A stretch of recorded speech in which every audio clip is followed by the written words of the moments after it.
na hiyo ndio sehemu kubwa iliyoko sasa hivi kwa Waislamu. Takwimu walioitoa Sheikh wa mkoa nadhani inamitosha kuelewa vurugu ziko za kiasi gani, na kila vurugu utaona namna hiyo.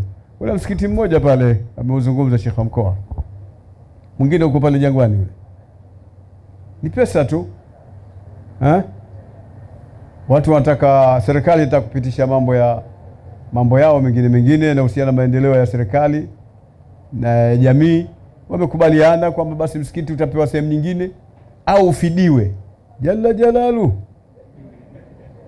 Kumekuwa na ugomvi wa uwezekani ndio huo ambao Sheikh wa mkoa amelazimika kuja na Sheikh wa wilaya ofisini kwangu kule BAKWATA makao makuu. Kama ilivyopangwa, nadhani haya ni maelekezo yako na siku zote haendi jongo. Sasa ni wakati wako, hadhira hii ipo makini kabisa kukaa, kuchuma, kupokea kutoka kwako. Faliyatafadhali mashukuru.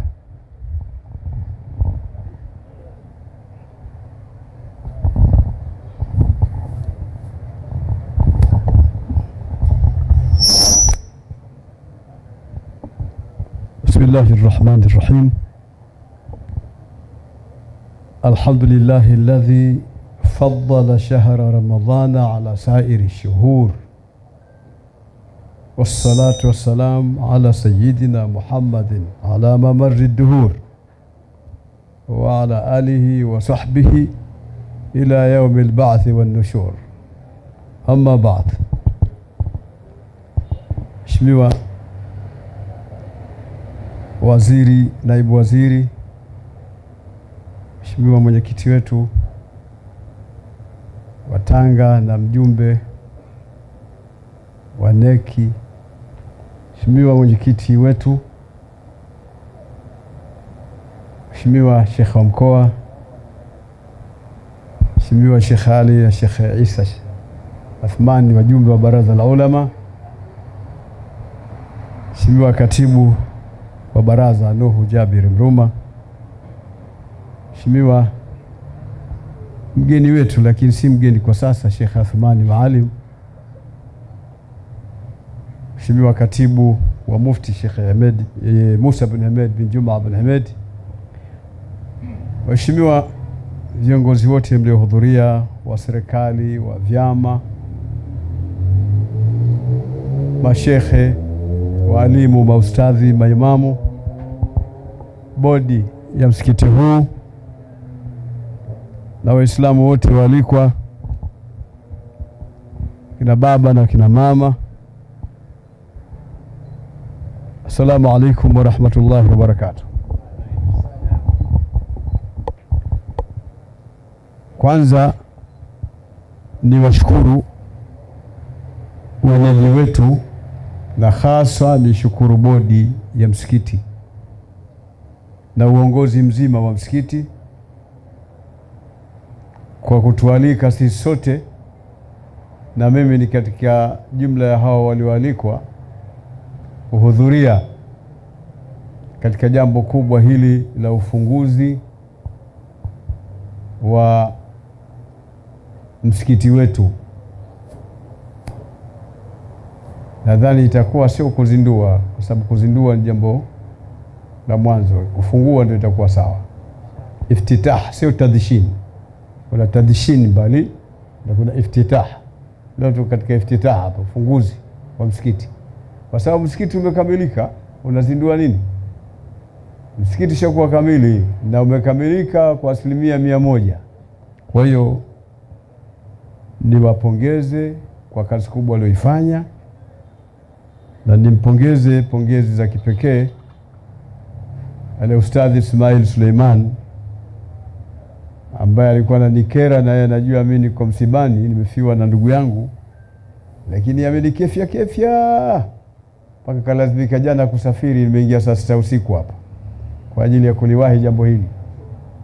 Mwenyezi Mungu ampe kheri yeye pamoja na wenzake inshallah, pamoja na mzee wetu nazungumza maneno mazuri hapa, lakini pamoja na sisi sote kwa jambo kubwa hili ambalo amelifanya. Ilikuwa ninafanya ujanja waseme watu wengi, mimi nisiseme, amesema Sheikh Isa Athmani,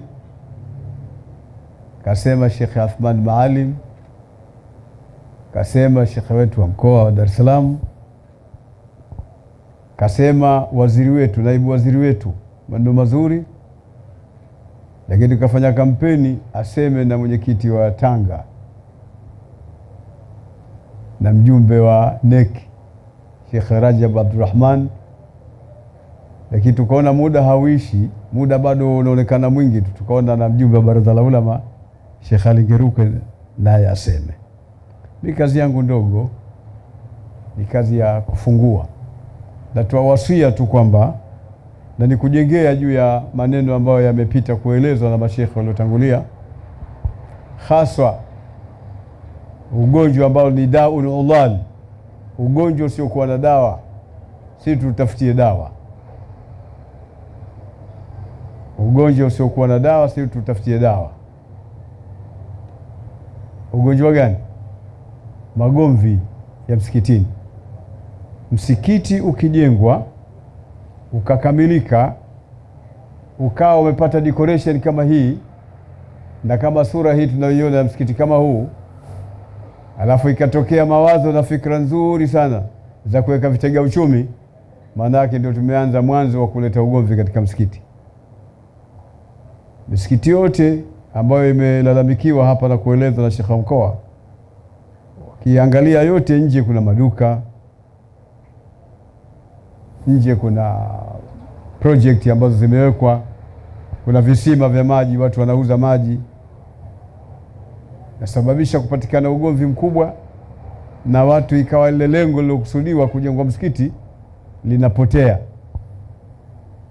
Sasa nasaha yangu mimi leo kwa ufupi, nadhani kuna haja ya kubadilika. Tubadilike sasa, tuache fikra hizi za kugombea mali za msikiti, kugombea mapato ya msikiti.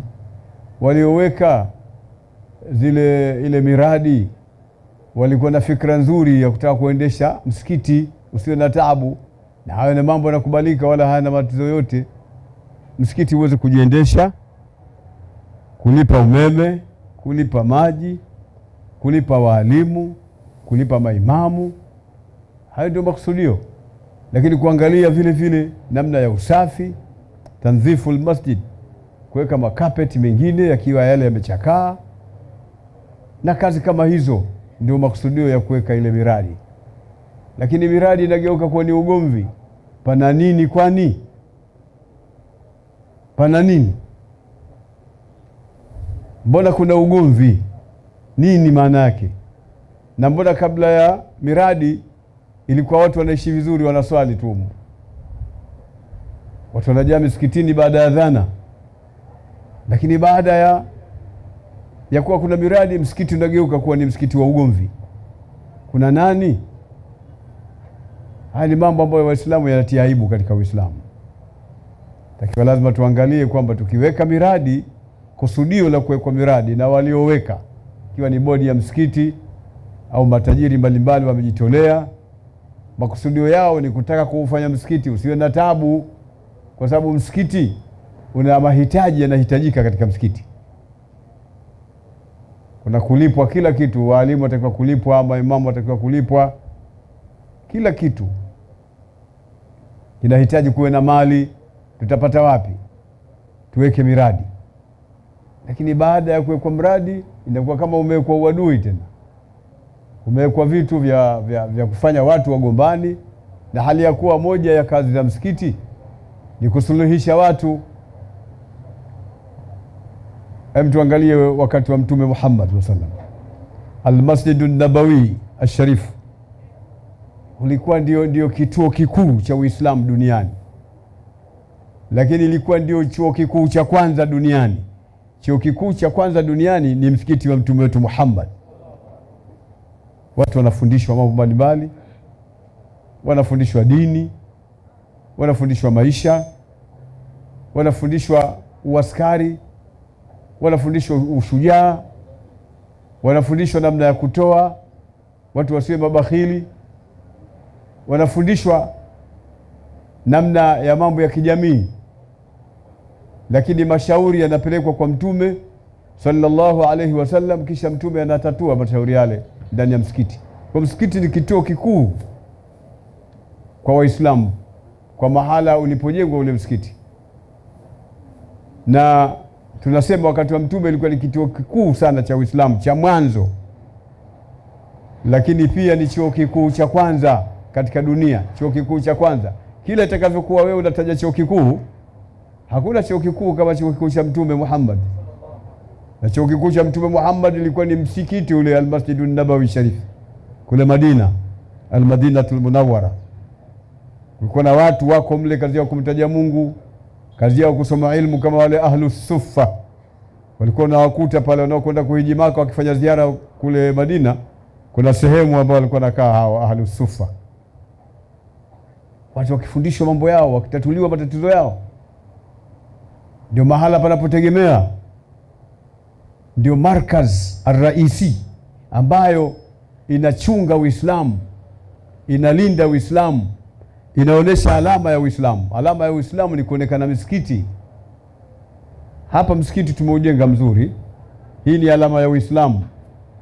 Hata mtu awe mjinga kiasi gani au asiye Muislamu kabisa, akipita barabarani akaangalia upande wake wa kuume, kama anatoka upande wa nyuma au anatoka upande wa mbele, hata upande wa kushoto, atauona msikiti, atasema hapa pana Uislamu na hapa pana Waislamu, na ile ni alama ya Waislamu. Hayo ndio mambo yatakiwa yawepo, lakini si Waislamu kugombana kwa ajili ya msikiti. Na kuna watu wanachekesha, kuna watu wengine walikuwa wao hawako katika miaka 3-4 nyuma, kwa sababu wamebanwa na kazi zao. Baada ya kuachishwa kazi au kustaafu, ikawa hawana cha kufanya ila kuja msikitini, kuwa wanakaa msikitini tu. Walitakiwa wafanye kazi ya itikafu, kaa itikafu na kusikiliza darsa za mashekhe. Tumeleta mashekhe hao vijana kabisa, wanasomesha, wakae wasikilize Mungu anasema nini, Mtume anasema nini, fiqh inasemaje, unaswali vipi, swala yako inaharibika vipi. Akifusa imamu wafanyaje? We mtu wa nyuma, mnajua kufusa?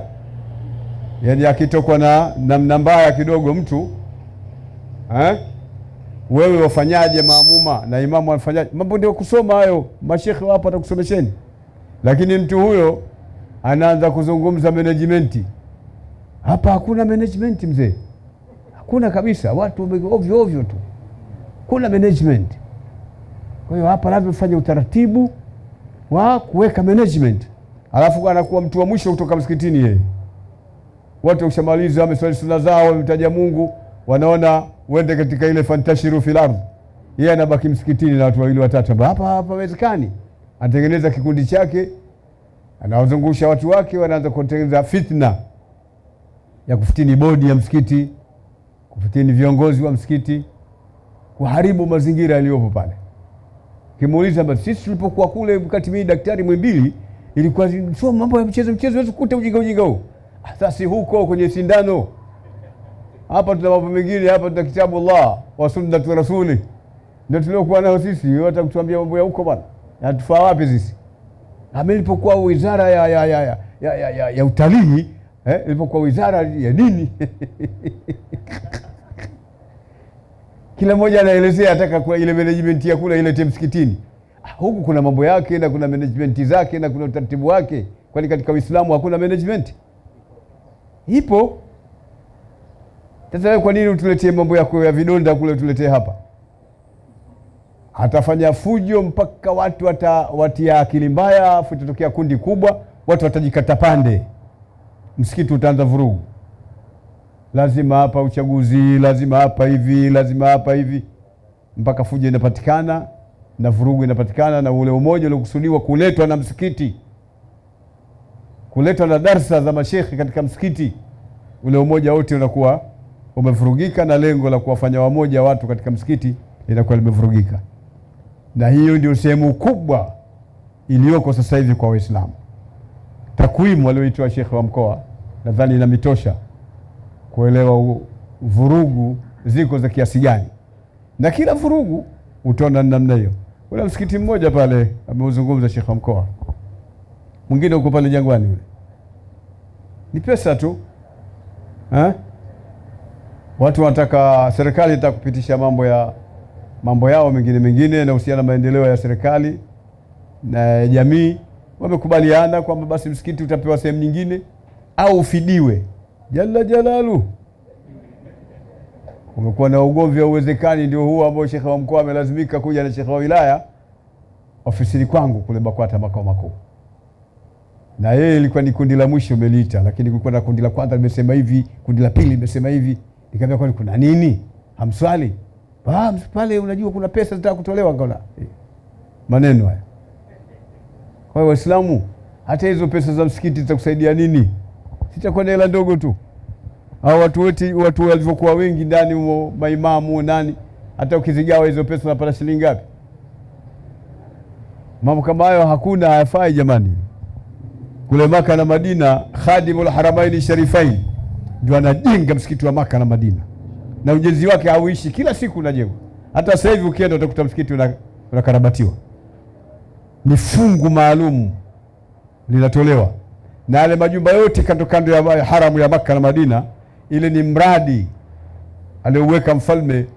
Ile pesa inayopatikana ni kwa ajili ya kutunza msikiti na kutengeneza msikiti. Yale majumba yale unaoona, mahoteli, watu wenye pesa zao wakienda ndio wanakaa na nini, zile pesa zote zinatengeneza. Si ndio maana matajiri na bodi za misikiti ziliamua ziweke miradi? Mbona mnatusumbua?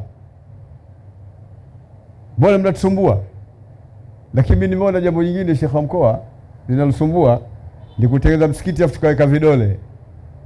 Ya tukatengeneza msikiti alafu watu wote wanaweza wakasema, wanaweza wakabisha. Lazima kuwe kama kijitaasisi fulani, watu wale ndio wanaweza wakasema na kuendesha. Wewe unakuja kuswali tu basi. Thumma takhruj min ayi babin shita. Hii ndio kwa safi. Lakini tukisema kwamba mtu mwingine yuko kule, mimi nataka kuuliza, mbona shekhe una koti zuri na ulikuwa hunalo wewe? Lakini baada ya mambo haya tunakwenda na koti zuri, hujachukua hela za msikiti wewe? Unaona? Iwe kuna trusteeship ambayo inatengeneza kama taasisi. Wao ndio wanasimamia taasisi ile ya msikiti huo. Wanaulizwa wao, ndio masuulun, ndio wenye kuhusika wao. Mambo yamekwisha. Wewe ukija tu usalli tahiyat al-masjid, Allahu akbar, unajiswalia, unajizolea thawabu zako, ukishamaliza hutakiwi kuuliza. Hata kule Maka nani anayeuliza? Sisi sote tunakwenda bwana. Tunamuuliza mtu pale, jamani nyinyi watu wa Maka vipi, mbona? Na sisi Waislamu pia. Sisi pia Waislamu tunataka kujua mbona kwendaje hapa. Mpata kuona hiyo?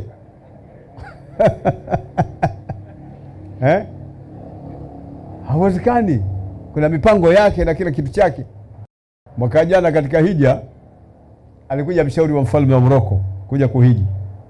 Akasikia na mimi niko kule, akamwagiza mtu nitafutwe, nenda nikaona naye. Nikaenda nikaona naye katika hayo majumba ninayozungumza mimi.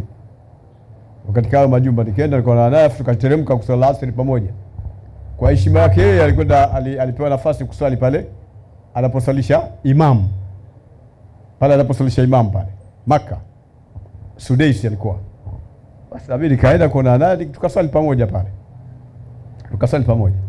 Lakini wakati wa kwenda kuna watu wenye maskari, baba unakwenda wapi wewe? Haukuhusu kuonesha kuna watu maalum wamepewa kazi, wao ndio wenye kuhusika na msikiti ule. Bwana wewe mufti wa Tanzania basi. Imeeleweka. Tumeswali, tumetoka pamoja mpaka baadaye nikaona kuminyana na watu mwisho wake tutakuja kusukumwa bure. Itakuwa mambo mazuri. Nikaa najirudisha nyuma hivi. Wanapogundua mimi niko nyuma ndio wananifuata, bwana jamaa yako huko, kumbe usikae nyuma, wanakuja kunichukua wenyewe na nipeleka kule. Wale ndio wenye kuhusika na msikiti brother. Umeeleweka Lakini sasa ilikuwa kila mmoja anaweza kunyoshiwa kidole, kila mmoja. Nimeona matatizo ni hayo. Matatizo ni hayo tu. Kwa mfano leo utakuja msikiti wa BAKWATA makao makuu. Wewe unatakiwa kuswali maskini. Swali, itikafu, omba dua zako, soma, pumzika, fanya vyovyote utakavyo, kisha baadaye unatoka na kwenda zako, lakini huna mamlaka ya pale. Mamlaka ya pale ni BAKWATA. Na mimi ndio imamu mkuu na ndio mwenye mamlaka ya pale. Na kuna watu ambao wanaendesha idara ya pale wako maalum. Hata sasa hivi kuna maimamu wawili kutoka Morocco wanakuja kwa ajili ya tarawehi. Inatakiwa misikiti sasa ibadilike, lakini ikiwa kila mmoja anaweza kunyosha kidole, hatuwezi kwenda kutokana na hizi fujo. Hizi fujo hazina hali, hazina ufumbuzi. ufumbuzi wake ni kutengeneza mambo ya kama taasisi au kama ni msikiti fulani, basi unasajiliwa kwa watu ndio wanakuwa na mamlaka, wao ndio tukao wenye kuulizwa. Lakini ikiwa kila mmoja ndio, haiwezekani. Hata nchi haiwezi kuongozwa na watu wote, lazima ni watu fulani ndio wanaongoza nchi, na kwa sababu tumewapa, tunawaachia waongoze nchi. Umeeleweka Simba Cup? Na hata Uislamu huwezi kuongozwa na watu wote, ndio kuna baraza kuu la Uislamu BAKWATA na nini, na kuna taasisi nyingine zote zinaongoza mambo, lakini tunakuwa nazo katika kuelekezana. Haya ndio mambo yatakwenda. Naona Sheikh wa mkoa nimekupa njia katika misikiti yako 100 na ngapi? 32. Misikiti 32 nadhani nimesikia yenye matatizo. Na huko Kigamboni 4. Kuna misikiti 4, mmoja sasa hivi ndio tumeupata ni huu hapa. Mimi wasia wangu tutuacheni magomvi misikitini. Na tuziache zile sababu zinazoleta ugomvi ziendelee kwa ajili ya vipato vya msikiti bila ya ugomvi. Na wale waliopata redundancy au waliostaafu katika makazi yao, wao waendelee kuswali kama kawaida bila kuleta fujo msikitini. Waachieni wenye kusimamia msikiti wafanye shughuli zao bila ya matatizo ili mambo yaende vizuri. Lakini na wewe usiwe na lengo la kwamba unataka uwenyekiti, unataka ukatibu, kwa sababu pesa zitakazopatikana utaweza kutia mkono ukadokoa ukajikimu katika maisha. Hakuna masuala kama hayo katika Uislamu. Kwanza unakula moto. Siku moja nilifika mahala fulani, tukakuta pale, baada ya kuzungumza kidogo, mtu mmoja akanyosha kidole. Mufti, na jambo. Kama jambo gani bwana? Na mimi shamaliza mawaidha. Na jambo nataka unijibu. Ambia, huyu imamu wetu wa hapa tunataka uondoke naye wewe. Imamu mzuri, ametuswalisha sauti nzuri, raha kabisa. Tunaona raha, tumeswali nyuma yake bwana. Sema hata uondoke naye. Kwa sababu gani? Amekula pesa zote, karibu 200,000 zote amekula. Nikaona tatizo hapa. Nikamuuliza yule imamu, bwana umekula 200,000? Akasema ndio. Sawa. Nikamwambia, Waislamu nyinyi kwani mnampa nini huyu? Sababu huyu ana mke, ana watoto, ana kila kitu. Mnampa nini? Sema hakuna cha kumpa. Sasa kachukua haki yake. Mimi katia mkono ndani ya jumba langu, nikatoa 200,000 nyingine. Nikamwambia zile 2 ulizokula na kuongezea nyingine 2 ziwe 4, zile 2 hazitoshi. Alafu nikamwambia wazee wa msikiti, njoni tukae tuzungumze habari ya imamu. Tukakaa tukazungumza kwamba lazima alipwe, na nyinyi mna deni toka mwaka mliomwajiri hapa, mna deni kila mwezi kumpa posho. Ita posho wala sio mshahara, apewe huyu imamu. Tukakubaliana, mambo yakawa yamekwenda na imamu akaendelea na uimamu wake. Kwa hiyo mimi nimetaka kuzungumza hilo tu, lakini niwapongeze, niwashukuru. Mmetuongezea msikiti tena wa kiwango mzuri, unapendeza. Tumefurahi sana kama viongozi. Mwenyezi Mungu awajaze kheri. Na msikiti huu umepata bahati ya kuhudhuriwa na watu, na mheshimiwa naibu waziri na mneki hapa amehudhuria, mashekhe mbalimbali amehudhuria, Sheikh Athman Maalim yupo kutoka Zanzibar. Lakini sura zinatosha ukimtazama mtu tu. Unajua kuna namna watu wa psychology wanasomesha na nini. Sisi kusoma dini, unajua tu unakuwa na psychology moja kwa moja. Unajua? Kwa sababu Mwenyezi Mungu ameeleza moja katika Qur'an.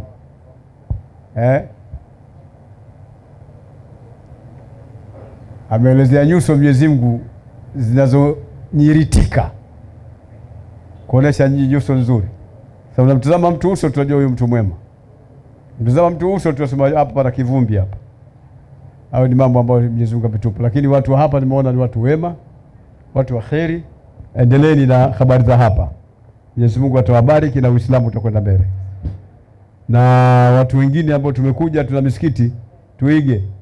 Hapa tumekuta kuna msikiti mzuri, kuna sehemu ya kina mama, kuna sehemu ya madrasa, na kuna sehemu nyingine ya juu ya wanaume vile vile kuswalia nzuri, na kuna sehemu ya kusoma watoto wa kiume na sehemu ya kusoma watoto wa kike. Kuna na ofisi na nini. Hii imekuwa jambo zuri. Kuna vyoo vizuri vya kiwango.